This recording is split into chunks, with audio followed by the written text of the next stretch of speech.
កាលពីថ្ងៃទី15ខែតុលាឆ្នាំ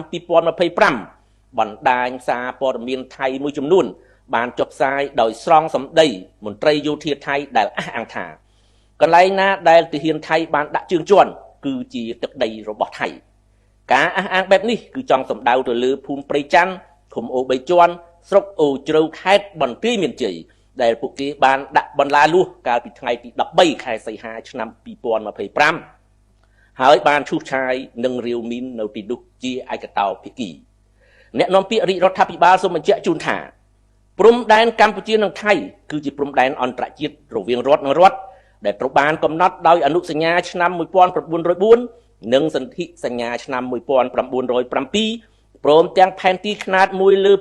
200,000និងមានបង្គោលព្រំដែនចំនួន74បង្គោលដែលត្រូវបានបោះកាលពីជាង100ឆ្នាំមុន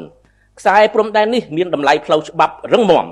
ដែលត្រូវបានការពារដោយធម្មនុញ្ញអង្គការសហប្រជាជាតិនិងច្បាប់អន្តរជាតិដែលមិនអាចត្រូវបានកែប្រែជាឯកតោភាគីដោយភាគីណាមួយបានឡើយអ្នកនាំពាក្យរាជរដ្ឋាភិបាលសូមបញ្ជាក់ថាគណៈកម្មការចម្រុះព្រំដែន JBC ដែលមានការព្រមព្រៀងរវាងប្រទេសទាំងពីរកម្ពុជានិងថៃ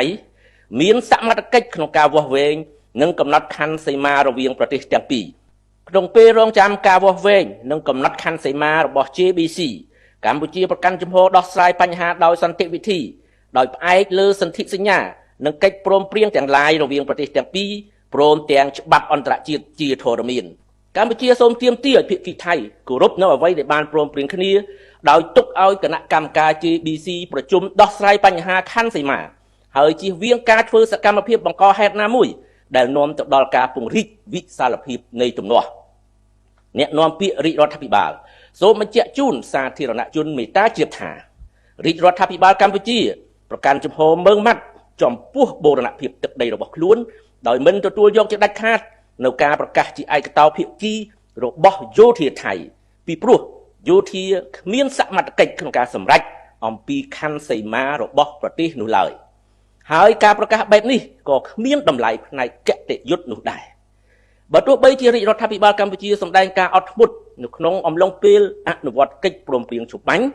ដើម្បីជៀសវាងការផ្ទុះអាវុធដែលបង្កគ្រោះមហន្តរាយធំធេងដល់ប្រទេសជាតិនិងប្រជាជនទាំងសងខាងប៉ុន្តែរាជរដ្ឋាភិបាលកម្ពុជា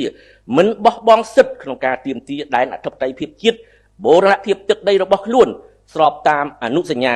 សន្ធិសញ្ញានិងច្បាប់អន្តរជាតិនោះឡើយសូមអរគុណ